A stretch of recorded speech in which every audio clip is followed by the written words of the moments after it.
আমরা যে আয়াতি কারিমা তিলাওয়াত করেছি আয়াতের নাম্বার কত? 30। জবান ছেড়ে সবাই একটু মহব্বতে পড়ুন। আমার আল্লাহ রাব্বুল আলামিন বলেন, ইন্নাল্লাযীনা ক্বালু রাব্বুনাল্লাহু সুম্মাস্তাকামু তাতানাজ্জালু আলাইহিমুল মালাইকাতু আল্লা তাখাফু ওয়ালা তাহজানু ওয়া আবশিরু বিল জান্নাতিল্লাতী কুনতুম তুআদুন।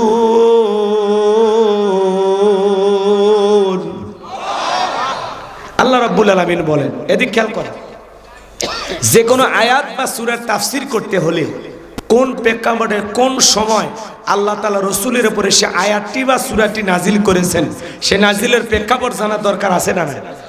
আরবিতে বলা হয় শানি নজুল। যদি শানি নজুল আলোচনা করা হয় তাহলে তাফসীর বুঝতে সহজ হয়। আল্লাহু আকবার বলেন। তাহলে এই আয়াতি কারিমাগুলো আল্লাহ তাআলা কোন প্রেক্ষাপটে নাজিল করেছেন, সময়টা কেমন ছিল একটু জানার দরকার আছে। আমি কি বলবো? যদি শানি নজুল আলোচনা করা হয় তাহলে তাফসীর 50% আপনারা বুঝে ফেলে দিবেন। এই জন্য আয়াতের তাফসীর করতে হলে আগে শানি নজুল বলতে হবে। তাহলে নবীজির উপরে কোন প্রেক্ষাপটে আল্লাহ তাআলা নাজিল করেছেন আমি একটু বলি। যদি আমি খালি শানি নজুল বলি ওইটা বললে 2 ঘন্টা লাগবে। এত সময় আপনাদের হাতেও নাই, আমার হাতেও নাই। সংক্ষিপ্ত যেটুকু না বললেই নয়। বিশ্বনবীর প্রিয় 2 জন মানুষ মাত্র 3 দিনের ব্যবধানে মারা গেলেন। কয়দিন? কয়টা বলেন? কয়দিন? একজন হলেন আম্মা জান খাদিজাতুল কুবরা রাদিয়াল্লাহু তাআলা আনহা, আর একটা হলো চাচা আবু তালিব। একজন ঘরে ভালোবাসা দিয়ে আগলায় রাখতো, আর একজন বাইরের দিক দিয়া ভালোবেসে আগলে রাখতো। 2 জনই রাসূলের জীবনের সবচাইতে প্রিয় মানুষ ছিল। আল্লাহু আকবার বলেন। 2 জন মানুষকে হারিয়ে ব্যথিত হৃদয় নিয়ে নবীজি কালেমার দাওয়াত দিতে দিতে চলে গেলেন তাইফে। তাইফের মানুষ নবীজির দাওয়াত গ্রহণ না করে নবীজির জান্নাতি শরীর মোবারকে বৃষ্টির মতো পাথর নিক্ষেপ করলেন। পাথরের আঘাতে নবীজি আমার অজ্ঞান হয়ে পড়ে গেলেন। পাথর দিয়ে পুরো দেহটা লেগে গেছে। নবীজির প্রিয় সাহাবী যায়েদ বিন হারেসা বলেন, অনেক কষ্টে নবীজির শরীর মোবারক থেকে পাথরগুলো সরায় ফেললাম। নবীজির জ্ঞান ফিরে আসলো। নবীজি ডেকে বলে, আমার একটু উযু বানায় দাও। হযরতে যায়েদ বলেন, আমি যখন বিশ্বনবীর পা মোবারক থেকে জুতা খুলতে গেলাম, তাকায় দেখি নবীজির দেহে রক্তগুলো জুতার কাছে গিয়ে জমাট বেঁধে গেছে। একেবারে দলা দলা হয়ে পায়ের নিচে রক্তগুলো জমাট বেঁধে গেছে। নবীজির রক্ত দিয়ে জুতার ভিতরে পাটা জমাট বেঁধে আসে। অনেক কষ্টে জুতাটা খুললেন। চিন্তা করেন, পৃথিবীর সেরা মানুষ তিনি পাথর খাইছে। কথা বোঝেন নাই? কি হয়েছে ভাই? কিছু বললেন? ও দেখে আসছেন? আলহামদুলিল্লাহ, আমি গেছিলাম। আমার ভাইরা দিল দিয়া কথাগুলো বোঝার চেষ্টা করবেন। বাজান গো আমার,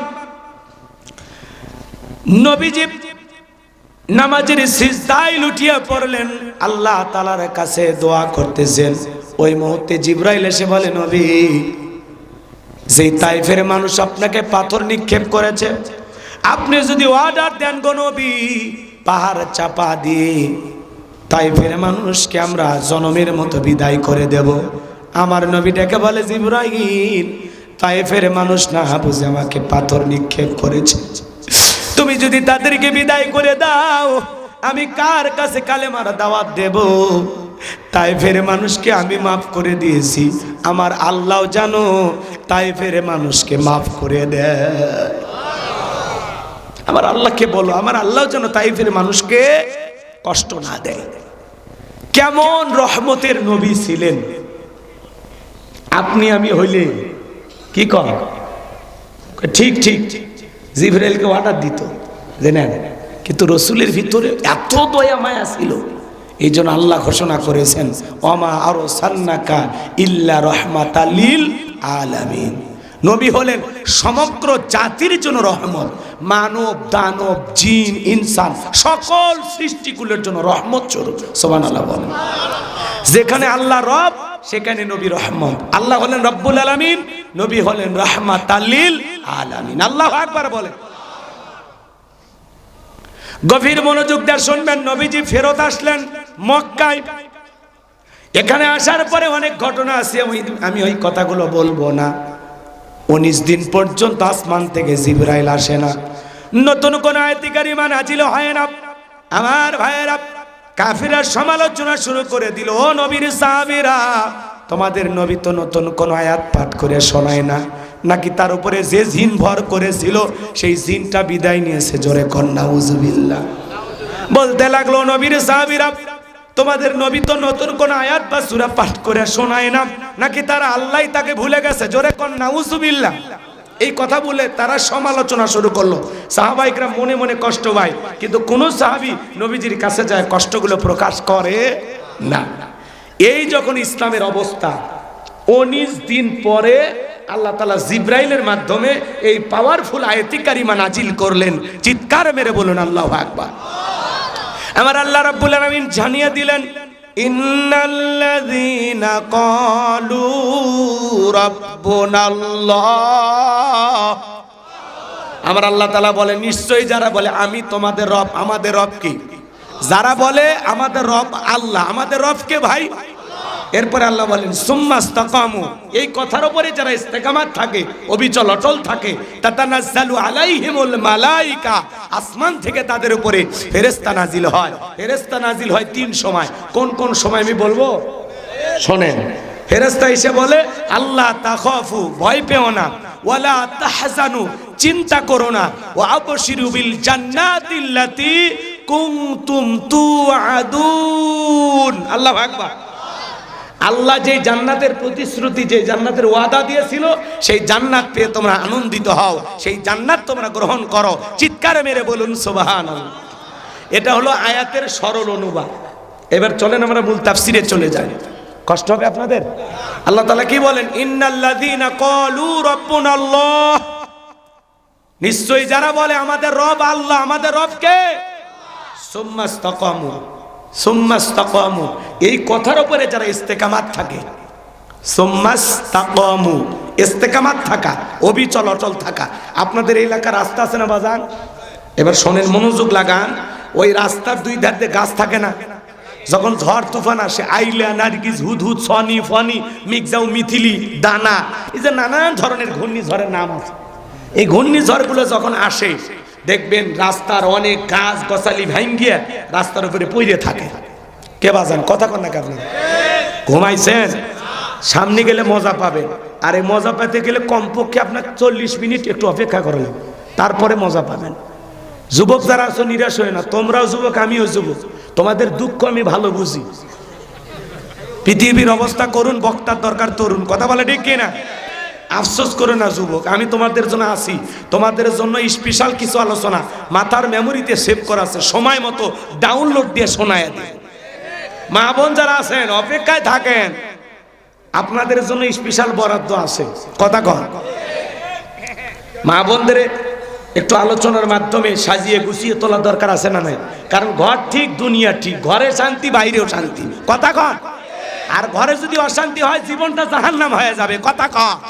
তাহলে এই পাগলিদেরকে একটু লাইনত তোলার দরকার নাই?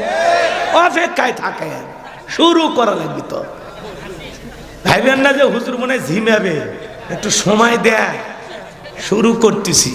কষ্ট হচ্ছে আপনাদের? তাকবীর দান, লিল্লাহি তাকবীর। আমার ভাইয়েরা ভালো করে বোঝার চেষ্টা করবেন বাজান গো আমার। ঝড় তুফানে যেরকম গাছ গাছালিগুলো ভেঙে যায়, আবার কিছু গাছ মজবুত ভাবে শিকড় দিয়ে দাঁড়িয়ে থাকে। থাকে কিনা? না, সব গাছ শেষ হয়ে যায়। কিছু গাছ মজবুত ভাবে শিকড় নিয়ে দাঁড়িয়ে থাকে, এর নাম হলো সুম্মাস্তাকাম। ইস্তেকামাত থাকা, অবিচল অটল থাকা, দৃঢ় থাকা, মজবুত থাকা। কথা বলেন ঠিক কিনা? আপনি যখন বলবেন আল্লাহ আমার রব, এই কথার উপরে টিকে থাকতে হলে আপনার উপরে মামলা আসবে, হামলা আসবে, নির্যাতন আসবে, জুলুম আসবে, ফাঁসির দড়িতে ঝুলাবে, মামলা দেবে, দেশ ছাড়া করবে। তারপরে আপনি বলবেন আল্লাহ আমার রব, হাসতে হাসতে ফাঁসির দড়িতে ঝুলবে, কিন্তু আল্লাহকে ছাড়বে না। হাসতে হাসতে জীবন দেবে, কিন্তু বাতিলের কাছে মাথা নত করবে না। কথা বলে ঠিক কিনা? এজন্য আল্লাহ আমার রব, এই রবই আমার সব। বান্দার চাওয়ার আগে সব চাও পূরণ করে দেন। তিনি কে? তিনি কে? সে রবের গোলামি করতে হবে। চলেন সামনের দিকে যাই।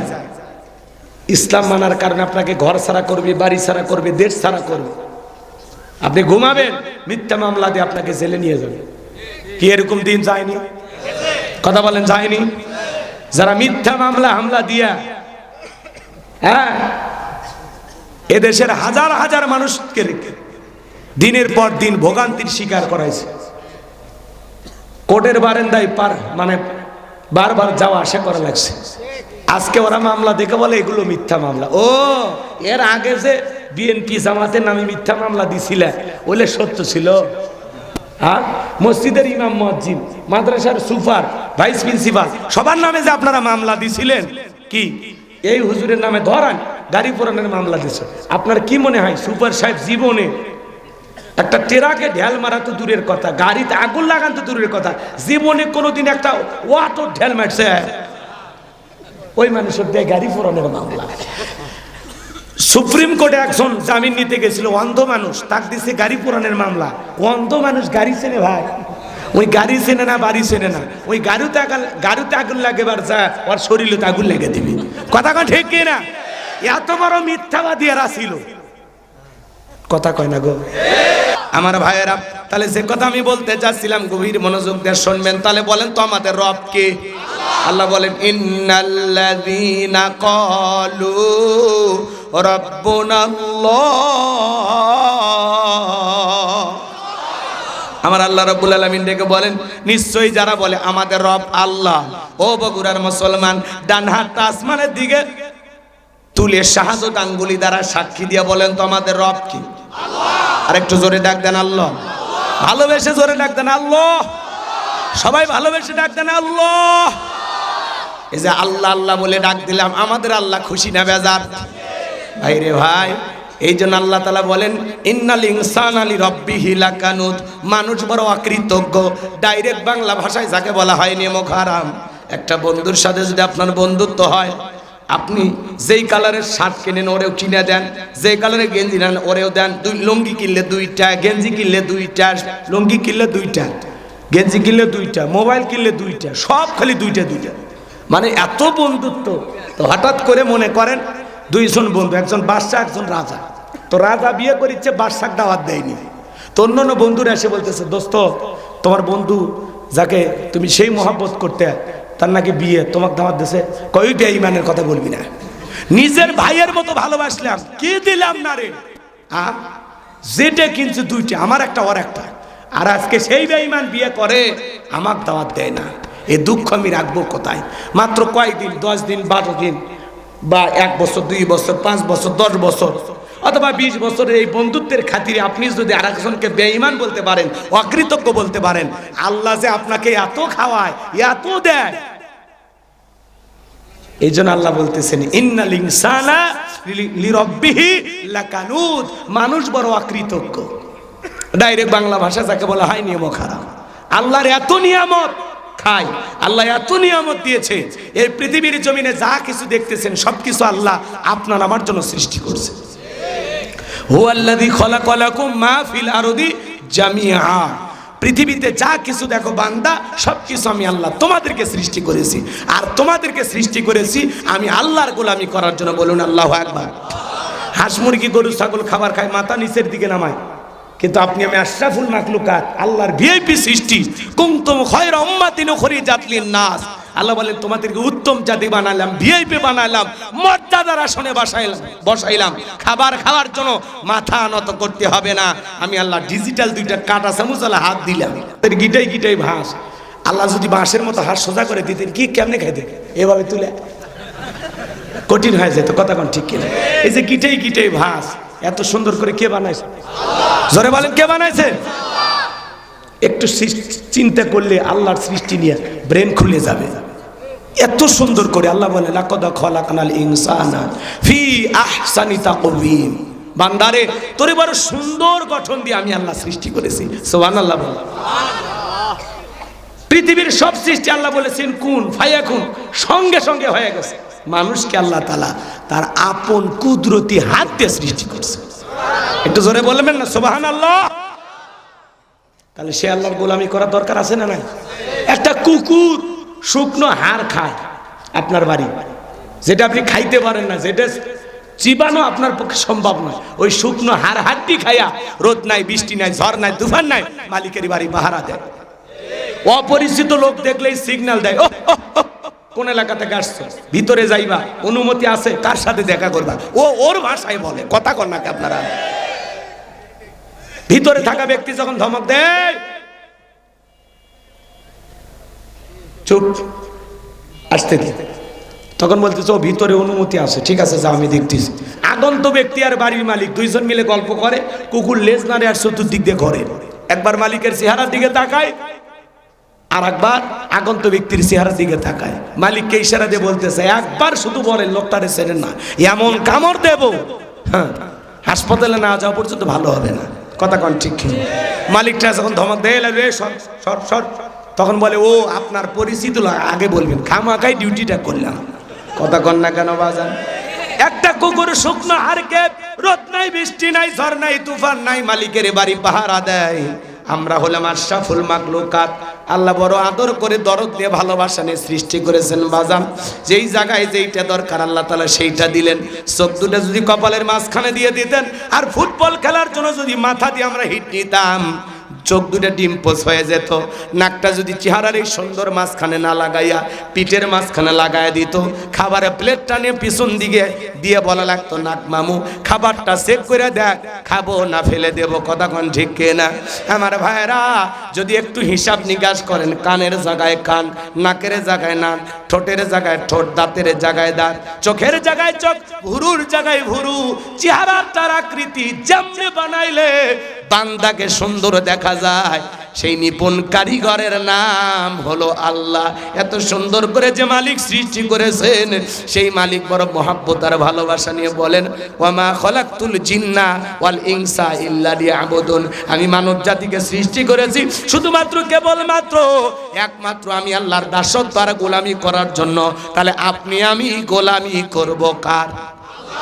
করবেন তো ইনশাল্লাহ। তাহলে কোটি কোটি বার ডাক দিল, বিরক্ত হন না, যিনি তিনি কে? সে রবের গোলামি করতে রাজি আছেন তো ইনশাল্লাহ। তাহলে আয়াতের শুরুতে আল্লাহ কি বলেন?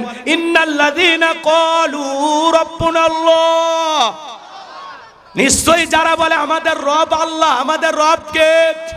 রুহের জগতে আল্লাহ রব্বুল আলামিন আপনাকে আমাকে প্রশ্ন করলেন, আলাস্তু বিরাব্বিকুম, আমি কি তোমাদের রব নই? আমরা সেদিন সবাই জবাব দিয়ে বলেছিলাম, ক্বালু বালা, অবশ্যই আপনি আমাদের রব। আল্লাহু আকবার বল। সবাই স্বীকৃতি দিয়েছি আপনি আমার রব। এই পৃথিবীর জমিনে পাঠানোর পরে আল্লাহ রাব্বুল আলামিন সর্বপ্রথম যে আয়াত কারিমা নাজিল করলেন, ইকরা বিসমি রাব্বিকাল্লাযী খলাক, পড়ো তোমার রবের নামে যিনি তোমাদেরকে সৃষ্টি করেছেন। এই আয়াতের ভিতরে রব শব্দ আছে না নাই? রবের জ্ঞান কোথায় শিক্ষা দেওয়া হয়? স্কুল, কলেজ নাকি মাদ্রাসায়? জোরে বলেন, জোরে বলেন। ইকরা, পড়ো। সর্বপ্রথম আল্লাহ জ্ঞান অর্জনের কথা বলেছে। ইকরা বিসমি রাব্বিকাল্লাযী খলাক, পড়ো তোমার রবের নামে যিনি তোমাদেরকে সৃষ্টি করেছেন। মাদ্রাসার দিকে তাকায় দেখেন, ছোট ছোট বাচ্চারা কি সুন্দর বইসে পেশাব করে, পেশাব করে ঢেলে কুলুপ ব্যবহার করে, পানি নাই। কথা কন না কেন? আর কত ছেলে কলেজ বিশ্ববিদ্যালয়ে পড়াশোনা করে, পালসার গাড়ি নিয়ে ঘোরাঘুরি করে, গাড়ি ব্রেক করে রাস্তার মধ্যে দাঁড়িয়ে থেকে কুকুরের মতো পেশাব করে, বসেও না। কথা কন ঠিক কিনা? আবার টিস্যু নেয় না, পানিও নেয় না, আস্তে বাড়ি মেরে উঠে ছুঁয়ে দেয়, টপ টপ করে পরে প্যান্টটা মেখে যায়। এ কথা কন নাকি আপনারা? কবরের ভিতরে সবচাইতে বেশি শাস্তি হবে এই একটাই কারণে, যে কারণটা হলো যে ব্যক্তি পেশাব থেকে পবিত্রতা অর্জন করে না। খালি মাথা নাড়াস না। বক্তার ওয়াজ শুনে যদি হেদায়েত হইতো, ডেকোরেটর আনার আগে হেদায়েত হইতো। এরা মাইক বাজায়, ওয়াজ শোনে, কিন্তু পরিবর্তন হয় না। কথা কন নাকি আপনারা? বিশ্বাস করেন, বক্তার ওয়াজ শুনে সর্বপ্রথম যদি হেদায়েত হয়, আগে এদের হেদায়েত হওয়ার কথা। কারণ আপনারা চলে গেলে এরা যায় না, আর থাকাই লাগে বাধ্য হয়। কথা কন ঠিক কিনা? এজন্য যুবক পেশাব করে হয় পানি না হয় টিস্যু না হয় মাটি, যে কোনো একটা নেওয়াই লাগবে। কথা কয় না? হুজুর বলছে বাবা পেশাব থেকে পবিত্রতা অর্জন না করার কারণে অনেক মানুষকে আল্লাহ তাআলা কবরের ভিতরে শাস্তি দিবে, আযাব হবে। কবরে কি হবে? আযাব হবে, খালি পেশাব থেকে পবিত্রতা অর্জন না করার কারণে। আপনার লজ্জা হয় না?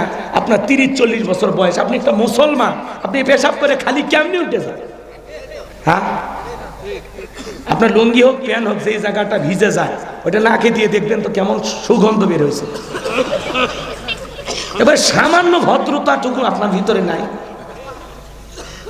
অনেক ভক্ত এসে কয় হুজুর আমি আপনার সেই বন্ধু, আমি কিন্তু আপনার ওয়াজ শুনি, আপনার ওয়াজ না শুনে আমার ঘুম হয় না হুজুর। তাই নাকি? হুজুর একটা সেলফি। আমি সেলফি পরে আগে আমার সাথে 2 রাকাত নামাজ পড়। কয় হুজুর শরীর ঠিক নাই।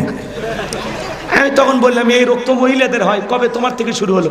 কয় হুজুর এই রোগ সেই রোগ না। কি হয়েছে? কয় পেশাব করে পানি নেই, শরীর ঠিক নাই, কাপড় ঠিক নাই। আচ্ছা এটা মুসলমান বলতে পারে?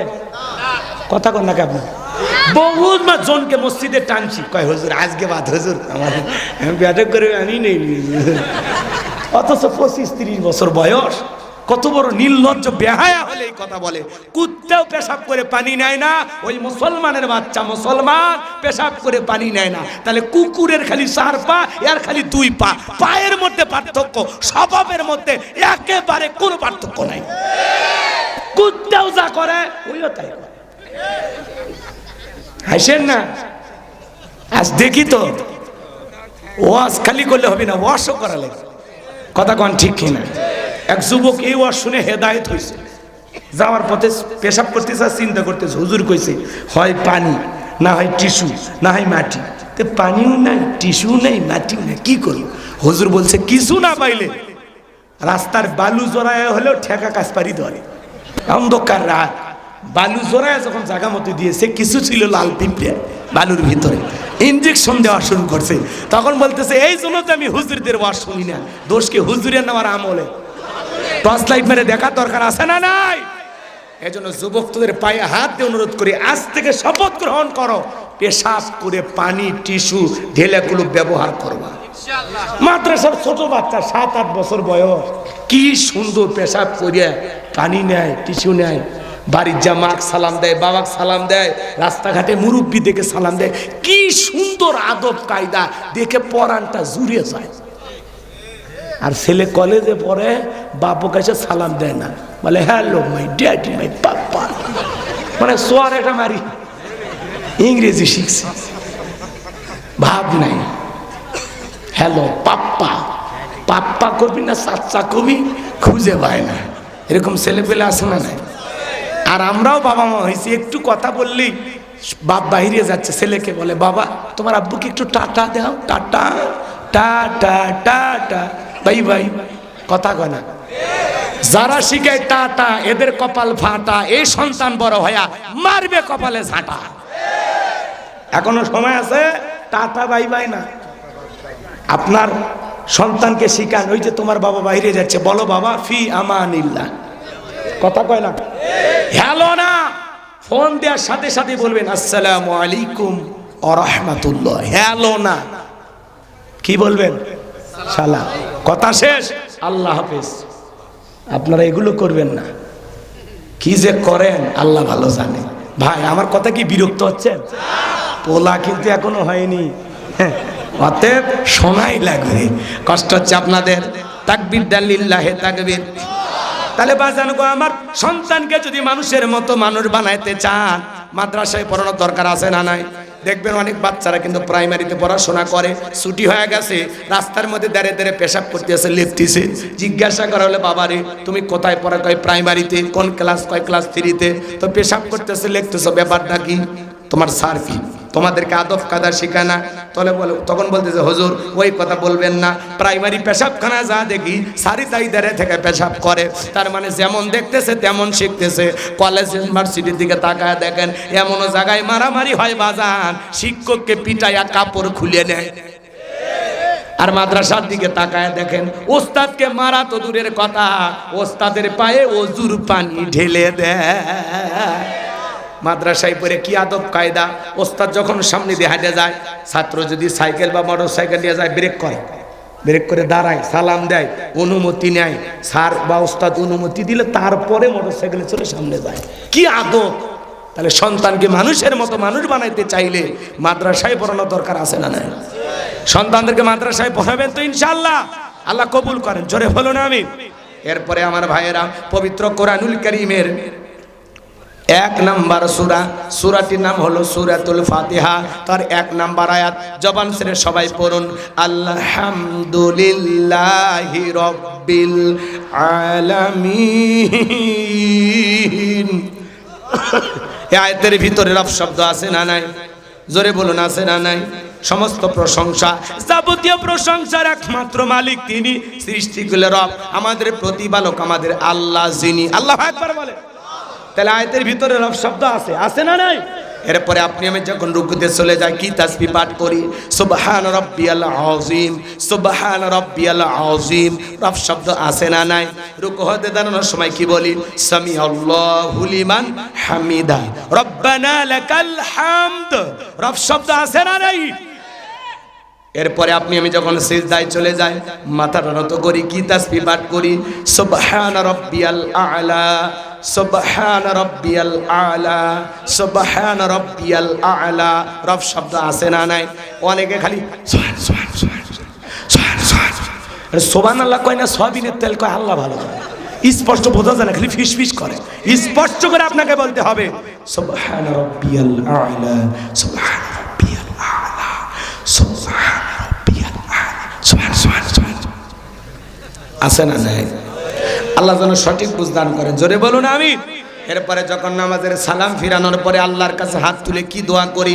রব্বানা আতিনা ফিদ দুনিয়া হাসানাতাও ওয়া ফিল আখিরাতি হাসানাতাও ওয়া কিনা আযাবান নার।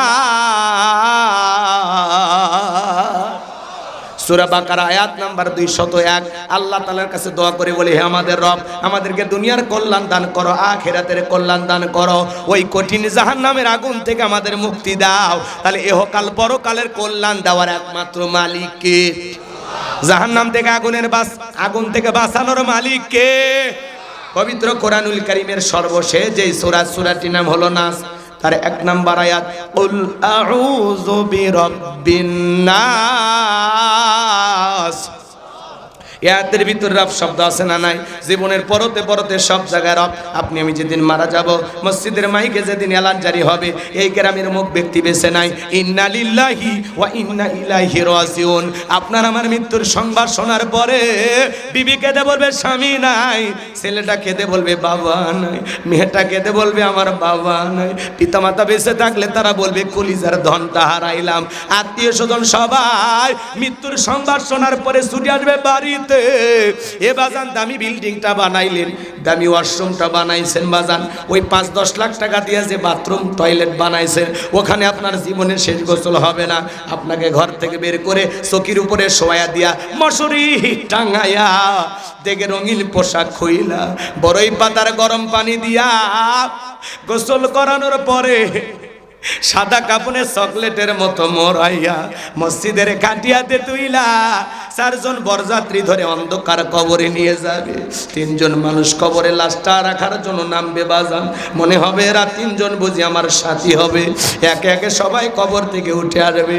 এরপরে যখন কবরের উপরে বাঁশের বিছানা বিছায়া দেবে, এরপরে যখন মনকে মন মাটি কবরের উপরে চাপা দেবে বাজান, সবাই আপনার আমার লাশটা রেখে যখন চলে আসবে, কবরে থাকা ব্যক্তি ওদের পায়ের আওয়াজ শুনতে পাইবে, চিৎকার মেরে ডেকে বলবে আমাকে একা রাইখা যাইও না। কবরে থাকা ব্যক্তির চিৎকার দুনিয়ার কেউ শুনতে পাবে না। আমার ভাইয়েরা, ওই কবর বড় কঠিন জায়গা। যেই কবরের ডানে মাটি বামে মাটি, মাটির হবে বিছানা, ওপরেতে বাঁশের ছাউনি, কবর নাম তার ঠিকানা। আপনার আমার নবীজি বলেছেন, কলা কলা রাসূলুল্লাহি সাল্লাল্লাহু আলাইহি ওয়াসাল্লাম, ইন্নামাল কুবুরু রাউযাতুম মিন রিয়াদিল জান্নাহ আও হুফরাতুম মিন হুফারিন নার। রাহু তিরমিজি, তিরমিজি শরীফের হাদিস। আল্লাহ রাসূল বলেছেন, যে ব্যক্তির আমল ভালো, মৃত্যুর সঙ্গে সঙ্গে আল্লাহ তাআলা তার কবরটাকে জান্নাতের বাগান বানায় দিবেন। বলুন সুবহানাল্লাহ। আর যে ব্যক্তির আমল খারাপ, আও হুফরাতুম মিন হুফারিন নার, তার কবরটা হবে জাহান্নামের আগুনের গর্ত। নবীজি আমার এক জায়গায় বসা, জিবরাইল আসলেন, ডেকে বলেন, নবী গো, এই মুহূর্তে একটা আওয়াজ আইলো, আপনি কি শুনতে পাইছেন? আমার নবী বলে, হ্যাঁ জিবরাইল, আমি শুনতে পেয়েছি। জিবরাইল বলেন, নবী গো, আজ থেকে ৭০ বছর আগে আল্লাহ তাআলা জাহান্নামের গর্তের মুখে একটা পাথর ছেড়ে দিয়েছে। এই মাত্র জাহান্নামের তলদেশে গিয়া পাথরটা পৌঁছাইলো। চিন্তা করেন বাজার, একটা পাথর ছেড়ে দিলে নিচে পড়তে যদি ৭০ বছর লাগে, আল্লাহ না করুক, আল্লাহ না করুক, আপনার আমার গুনাহের কারণে, অপরাধের কারণে আসমান জমিনের মালিক আল্লাহ বেজার হইয়া যদি জাহান্নামের আগুনের গর্তে ফেলে দেয়, আপনার আমার কিন্তু বাঁচার কোনো উপায় নাই। এই জন্য কবর বড় কঠিন জায়গা বাজার, এই কবর বড় কঠিন জায়গা। ফামান ইয়ামাল মিসকালা যাররাতিন খায়রান ইয়ারা ওয়া মান ইয়ামাল মিসকালা যাররাতিন শাররান ইয়ারা। বান্দা, তুমি যদি যারা পরিমাণ অনুপরিমাণে নেক আমল করো, ওইটাও তোমার আমলনামায় লিপিবদ্ধ করা হবে। তুমি যারা পরিমাণ আমল যদি করো, তুমি যদি যারা পরিমাণে বদ আমল করো, ওইটাও তোমার আমলনামায় লিপিবদ্ধ করা হবে। আর যারা গুনাহে একবার অন্ধকার কবরে যাবে, ওই কবরের ডানের মাটি বামে চলে যাবে, বামের মাটি ডানে চলে যাবে। এমন জোরে চাপ দেবে বাজার, এক পাথরের হার অন্য পাথরে ঢুকে যাবে। কবরে থাকা অন্ধ ফেরেশতা চোখে দেখে না, কানে শোনে না, হাতুড়ি দিয়ে বাড়ি মারবে বাজার। ওই হাতুড়ি যদি উহুদ পাহাড়ের উপরে মারতো, ওই উহুদ পাহাড় জমিনের নিচে চলে যাইত। ওই আঘাত করবে বাজার, কবরে থাকা বিষাক্ত সাপ একবার যদি সবল মারে, পা থেকে মাথা পর্যন্ত বিষের যন্ত্রণায় দেহটা জ্বলে যাবে। দেহটা ৭০ হাত মাটির নিচে চলে যাবে। ওই কবর বড় কঠিন জায়গা, সাপ বিচ্ছুর কারখানা বাজার। কবর কিন্তু জায়গা ভালো না। কথা বলেন না কেন? কবর কিন্তু ভালো জায়গা না। ৬ দিন পরে নখ খসে যাবে, ৯ দিন পরে চুল। কবর গায়ের সামান নিতে কইরো না কেউ ভুল। কবর জায়গা ভালো নয়, কবর জায়গা ভালো নয়। আমল দিয়ে কবর গৃহ সাজিয়ে নিতে হয়। কবর জায়গা ভালো নয়, কবর জায়গা ভালো নয়। আমল দিয়ে কবর গৃহ সাজিয়ে নিতে হয়। ১৭ দিনে পেট ফেটে শেষ পোকার খাদ্য হবে। ৬০ দিন পরে গোশ থাকবে না, কঙ্কাল পরে রবে। চিন্তা করেন, কবরের ভিতরে যখন পেটটা ফেটে যাবে, পোকাগুলো কিলবিল কিলবিল করে নাক মুখ দিয়ে ঢুকবে, চুলগুলো খসে যাবে, গোস্ত খসে যাবে। আর কত মানুষ কবরে পেটটা ফেটে গেল, কি দুর্গন্ধ। ১৭ দিনে পেট ফেটে শেষ পোকার খাদ্য হবে। ৭ দিন পরে গোশ থাকবে না, কঙ্কাল পরে রবে। ৯০ দিনে হাড়গুলি সব, ৯০ দিনে হাড়গুলি সব আলাদা হয়ে রয়। কবর জায়গা ভালো নয়, কবর জায়গা ভালো নয়। আমল দিয়ে কবর গৃহ সাজিয়ে নিতে হয়। ৬ দিন পরে নখ খসে যাবে, ৯ দিন পরে চুল।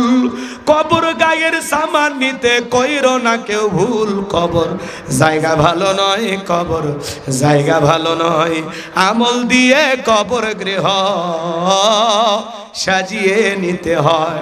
এ বাজান কবর বড় কঠিন জায়গা। নবীর সাহাবী হযরত ওসমান রাদিয়াল্লাহু তাআলা আনহু জান্নাতের সার্টিফিকেট প্রাপ্ত সাহাবী, কবর দেখে অঝরে চোখের পানি ছেড়ে দিয়ে কান্না করতেন।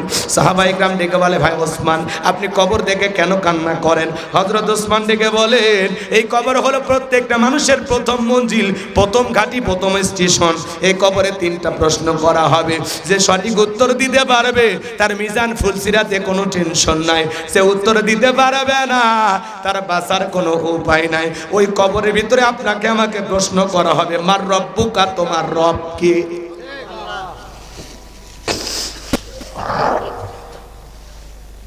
তাহলে বাজান বলেন তো, কবরে ঢোকা মাত্র কি সম্পর্কে প্রশ্ন করবে? তোমার রব কি? যারা এই দুনিয়ার জমিনে রবের গোলামি করেছে, এক আল্লাহর ইবাদত করেছে, আচ্ছা বলেন তো যারা চাকরি করে তাদের ভাগ্যে তো বেতন বোনাস, কথা কয় না গো? এই দুনিয়ার জমিনে যারা নেক আমল করে, খাঁটি মুমিন মুত্তাকি বান্দা, অফিসে নিয়মিত গেলে যেরকম বসের নাম জানা যায়, নিয়মিত যারা মালিকের গোলামিতে ইবাদত বন্দেগীতে কাটায় দেবে, সে কখনো মালিককে ভুলবে না। এই দুনিয়ার জমিনে আমরা যে গোলামি করব, এই গোলামির বেতন হিসাবে আল্লাহ আপনাকে আমাকে দেবেন জান্নাত। সুবহানাল্লাহ, একটু জোরে কন। আপনি আমি গোলামি করতেছি ফাও ফাও না, আল্লাহ আমাদেরকে জান্নাত দেবে। আর বোনাস হিসাবে আল্লাহ তাআলা জান্নাতীদের সাথে সাক্ষাৎ করবেন, বলুন সুবহানাল্লাহ। জান্নাতীদের জন্য সবচাইতে আনন্দের বিষয় দিদারে ইলাহি, জান্নাতীরা আল্লাহর সাথে সাক্ষাৎ করবেন। পূর্ণিমার চাঁদ দেখতে যেমন সমস্যা হয় না, জান্নাতীরা তেমনি ভাবে আল্লাহকে দেখবে, কোনো সমস্যা হবে না। চিৎকার মেরে বলুন সুবহানাল্লাহ। কারা কারা আল্লাহকে দেখতে চান একটু হাত তুলে দেখান তো দেখি। আল্লাহ তাকায় দেখো, আল্লাহ কাহাদুর মানুষগুলো, বগুড়ার মানুষগুলো তোমারই দেখতে চায়। আল্লাহ আমাদের জিন্দেগির অনেক ত্রুটি আছে, অনেক সমস্যা আছে, আজ থেকে আমরা কথা দিলাম আল্লাহ নেক আমল করব, আমরা জান্নাতে গিয়ে আপনাকে দেখতে চাই। আল্লাহ এই আশা আমাদের পূরণ করে দাও। জোরে বলেন আমিন। আরেকটু জোরে বলুন আমিন। হাত নামান, হাত নামান। আর ভাইরা শোনেন শোনেন, নেক আমল করতে হবে। যারা নেক আমল করবে আল্লাহর প্রিয় গোলাম হবে, মুমিন মুত্তাকি হবে। নেক আমল করে কোরআন সুন্নাহ মোতাবেক জীবনটাকে সাজাবে। আল্লাহ রেখা যা বিধান মোতাবেক, রসুলের রেখা যাওয়া আদর্শ মোতাবেক যারা জমিনে চলবে, যারা নেক আমল করবে, 5 ওয়াক্ত সালাত আদায় করবে, আল্লাহর গোলামি সঠিকভাবে করবে, ওই মুমিন মুত্তাকি বান্দা নেক আমল করে কবরে যাবে। যারা কবরের সওয়ালের সঠিক উত্তর দিতে পারবে তারা। সুবহানাল্লাহ বলেন। ওই নেককার মুমিন মুত্তাকি বান্দাকে যখন জিজ্ঞাসা করা হবে মার রব্বুকা, ওই নেককার মুমিন মুত্তাকি বান্দা জবাব দিয়ে বলবে রব্বি আল্লাহ, রব্বি আল্লাহ, আমার রব আমার আল্লাহ। আল্লাহু আকবার বলেন। আর যারা বলেছে খাও দাও ফুর্তি করো, দুনিয়াটা মস্ত বড়, বদ আমল করে গুনাহের সাগরে হাবুডুবু খেয়ে যারা দুনিয়ার আমোদ প্রমোদে ব্যস্ত ছিল, মিসগাইড হয়েছিল, ভুল পথে পরিচালিত হয়েছিল, শয়তানের ওয়াসওয়াসায় পড়ে এই দুনিয়ার রঙ্গলীলায় মেতেছিল, গুনাহ করতে করতে পাপের সাগরে হাবুডুবু খাইতে খাইতে আল্লাহর এই বদকার নাফরমান অবাধ্য গোলামেরা যখন কবরে যাবে, ওদেরকে যখন প্রশ্ন করা হবে মার রব্বুকা, ওই বদকার গুনাহগাররা জবাব দিতে পারবে না, ফেল ফেল করে তাকিয়ে থাকবে আর বলবে হাই হাতা লা আদরি। আফসোস করবে তারা, তাদের জবান দিয়ে কোনো কথা বের হবে না। এসব ভাইয়েরা আমার, আমলের বিকল্প কোনো কিছু নাই। কথা কয় না কেন? নেক আমল করতে হবে। এই যে মাহফিল দিয়েছেন কিসের আশা? সবের আশা, আল্লাহকে পাওয়ার আশা। এই যে দ্বীনি প্রতিষ্ঠানে ওনারা খেদমত করতেছেন কি খালি 2টা টাকার জন্য না, দিনের সাথে লেগে থাকার জন্য। আল্লাহ যে জ্ঞান দিয়েছেন এটা ছড়িয়ে দেওয়ার জন্য। কথা বলে ঠিক না? রাগ করতেছেন আপনারা? আমার কথা কি খুব খারাপ লাগতেছে? তাহলে বলেন তো বাজার, নেক আমল করে আল্লাহর প্রিয় গোলাম হয়ে কবরে যাইতে রাজি আছেন তো ইনশাআল্লাহ? আল্লাহ আমাদের সবাইকে বেশি বেশি করে নেক আমল করা তৌফিক দান করুন। জোরে বলুন আমিন। নবীজির রূহটা বের হয়ে যাবে। নবীজির ইন্তেকালের সময় অনেকগুলো কথা বললেন, তার মধ্যে গুরুত্বপূর্ণ একটি কথা আল্লাহ রাসূল উম্মতের জন্য বলে গেলেন, ও আমার উম্মতেরা আসসালাত আসসালাত। নবীজির রূহটা বের হয়ে যাচ্ছে, ওই সময় নবীজি বলতেছেন আসসালাত আসসালাত। ও আমার উম্মতেরা, ও আমার উম্মতেরা, নামাজ নামাজ নামাজ ছাইরো না। আমরা অশ্বনী ফজর পর্যন্ত নামাজ পড়ি না। মসজিদে আজান হয়, উঠে পেশাব করি, আবার ঘুমায়, নামাজ পড়ে না। আফসোস, যে ঈমান আজান দেওয়ার পরে ঘর থেকে মসজিদে আনতে পারে না, এই ঈমান আপনাকে জাহান্নামের আগুন থেকে বাঁচাতে পারবে না। মশার ভয়ে মশারির তলে ঢোকেন, কিন্তু আল্লাহর ভয়ে মসজিদে যান না। কথা কয় না গো? কি ওয়াজ খারাপ লাগে? দোয়া করব। এবার চলেন, বুঝতে পারছি আপনারা শ্যামশ্যামা হয়ে গেছেন। এইবার একটু ঘটনা বলি, কষ্ট হবে আপনাদের। তাহলে কবরের ভিতরে 1 নাম্বার প্রশ্ন করা হবে, মার রব্বুকা, তোমার রবকে। রবের গোলামি করেছে যারা, উত্তর দিতে পারবে তারা। রবের 1 নাম্বার অর্থ, 5টা অর্থ। রবের 1 নাম্বার অর্থ, রব মানে সৃষ্টিকর্তা। রব মানে কি? জোরে কর। আমাদের সৃষ্টি করেছেন কে? আল্লাহ। রবের এই 5টা ব্যাখ্যা যদি আমি আপনাদেরকে দেই, 5টা মাহফিল করা লাগবে, 5 দিন ব্যাপী মাহফিল করা লাগবে। এত ব্যাপক আলোচনা আছে, বলে শেষ করা যাবে না। এদিক খেয়াল করেন বাজান, আমার কথাটা দিল দিয়ে বোঝার চেষ্টা করেন। আল্লাহ রাব্বুল আলামিন বলেন, ইন্নাল্লাযীনা ক্বালু রাব্বুনাল্লাহ, নিশ্চয়ই যারা বলে আমি তাদের রব, আমাদের রব কি? আরেকটু জোরে বলেন, আমাদের রব কি? আরেকটু চিৎকার মেরে বলেন, আমাদের রব কে? আরেকটু জোরে বলেন, কে? ওই যে গজল শুনছেন না, আল্লাহ আমার রব, এই রবি আমার সব, দমে দমে তনু মনে তারি অনুভব। আল্লাহ আমার রব, এই রবি আমার সব, তোমার দুনিয়াতে আমি যেদিকে তাকাই, অথই নিয়ামাতে ডুবে আসি যে সবাই। তোমার দুনিয়াতে আমি যেদিকে তাকাই, অথই নিয়ামাতে ডুবে আসি যে সবাই। পাক ফাকালির মুখে শুনি তাসবিহ কলো রব, তাসবিহ কলো রব। আল্লাহ আমার রব, এই রবি আমার সব।